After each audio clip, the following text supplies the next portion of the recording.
Oh, Snake coming out from Deju.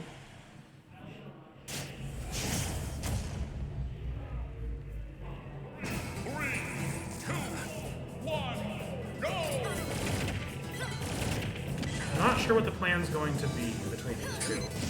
We're going to see definitely a lot of scrapping. Oh, I wonder what else.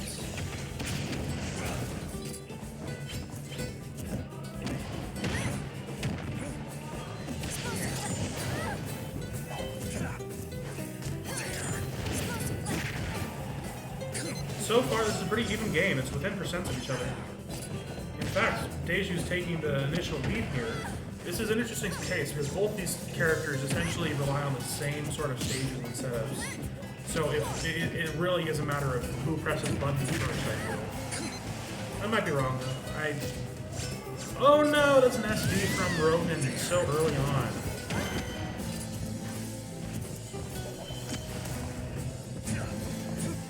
So far, Deju takes the lead then.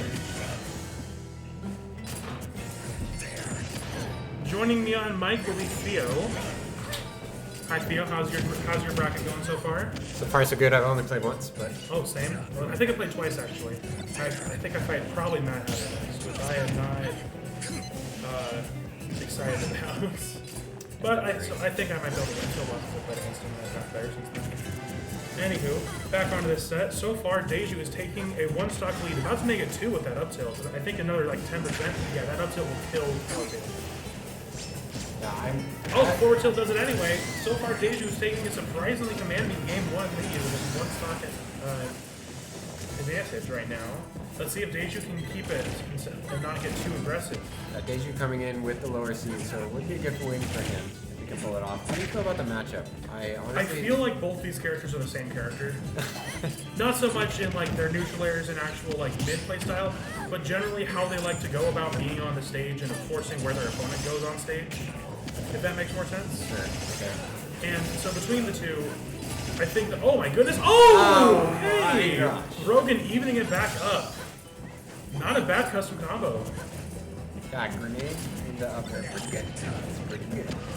Alright, so Rogan does have a bit of a, it does about 50% to hike up, but Palutena Nair is one of the quickest ways to rack up damage. So it's a matter of if Deju can hold on to the center stage, keep him there, and just essentially outzone Palutena, which is not easy. Yeah, I mean, Rogan does like to hang out in the corner. Oh, here's that combo I was referring to. That was scary for Deju if the bomb sent him the other way. Alright, Deju is getting a bit more explosive, pun intended. If you can get out of this, that neutral air. Okay, so one thing that's really interesting that I think it's super interesting is Snake, his up B requires I think up to 12% to break. Okay. I know this because that up tilt takes it. Clutching out game 1 after well played by Deju. That was a bit scary stuff. with Rogan almost making it back. Yeah. We'll see what happens. We'll see if Rogan will swap to Dark Pit. I doubt it. But yeah, I feel like he's gonna stick. Game felt doable from Rogan, so I feel like he's gonna stick to his guns. But at the same time, wouldn't surprise me. Rogan switches a lot after he loses, so we'll see. For sure. Oh, what? Oh, okay. Interesting place. Anywho, moving on to game 2. Did you see what stage was selected? Small battlefield, I believe, and he does stick with Palutena. Okay, interesting. This is definitely one of Rogan's better stages. It definitely opens up the stage, so Deju can't exactly just place bombs and wait for Palu to come. Palu can actually do a bit of combat. Oh, good counter. That did what, 40%? That was a lot. That was a reflect too, not a counter.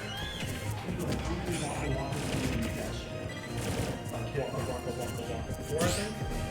Maybe 5. Train it against you. Just kidding. No, I missed stock 1 of last game. How exactly did Deju get the lead?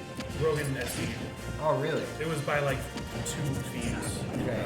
Missed teleport. It was unfortunate, but at the moment we're seeing Rogan is an advantage here. Deju might is going to have to climb here. But either way, Deju's going to have to... Rogan's going to have to play at least one more game if he wins this. And Deju, he's definitely looking a bit scared, looks a bit worse for wear. He might just want to try and get this to game 3, because this stage does not seem to do anything good for Snake. Nikita is going to come out. Is he going to decide to? No. Ends up dropping it. He's looking for something.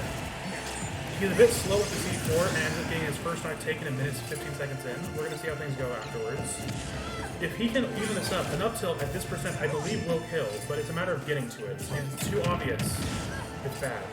And that's the thing with Snake. Once you see what his plan is, once you get used to his grenades, it's also this stage absurdly good against Snake, just for the sake, not just of the stage, but because you're visually able to see the contrast between the grenade's colors and the stage.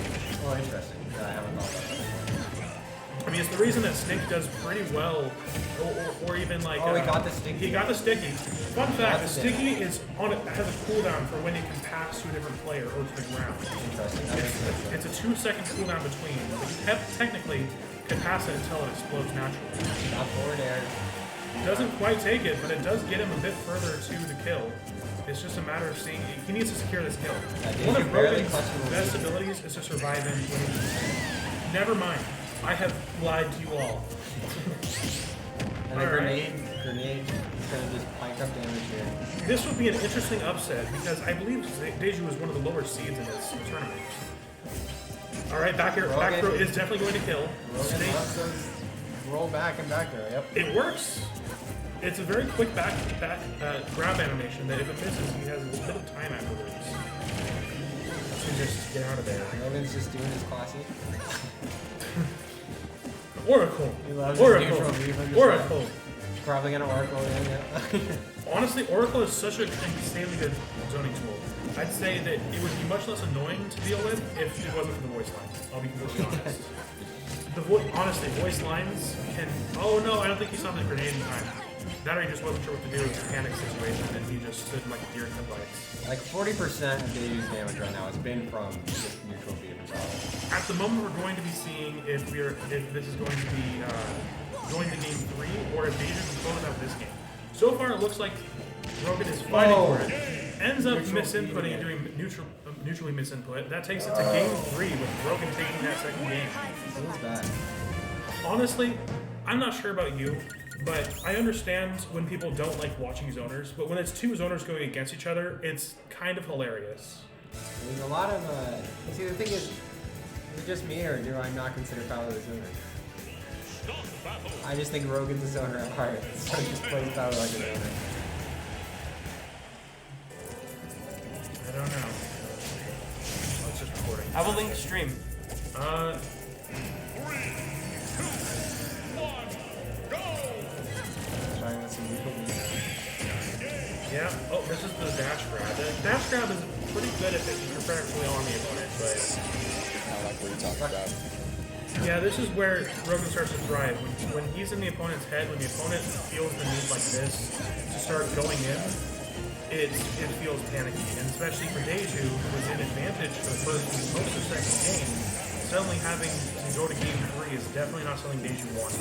Good DIL. It's interesting that Deju went with his stage though. Yeah, no, I was thinking about that. He just went straight back and went anywhere back. I don't know how I feel about it. I feel like, I mean, I know it helps power. I don't know much about Snake.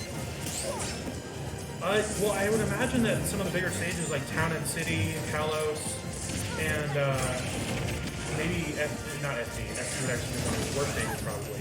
Good back air. Yeah, that was good. I actually would imagine that Palutena's dash attack and back air are going to be really good thanks to the invulnerability of his shield lines. An insane form of defense against most projectiles. Alright, he's looking to get that kill. This is where Rogan does really well because if he can keep you away, it's so easy for him to just live with high percents because it's very difficult to get a kill hitbox. The best option that Deju has is just try and just play this out. Maybe a C4. Uh-oh, neutral gets up. Doesn't die quite yet. The DI is strong.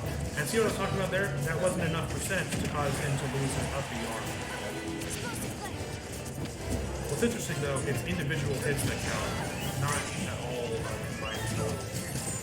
Interesting. So essentially, you could essentially rapid jab forever if it was in place. Gotcha.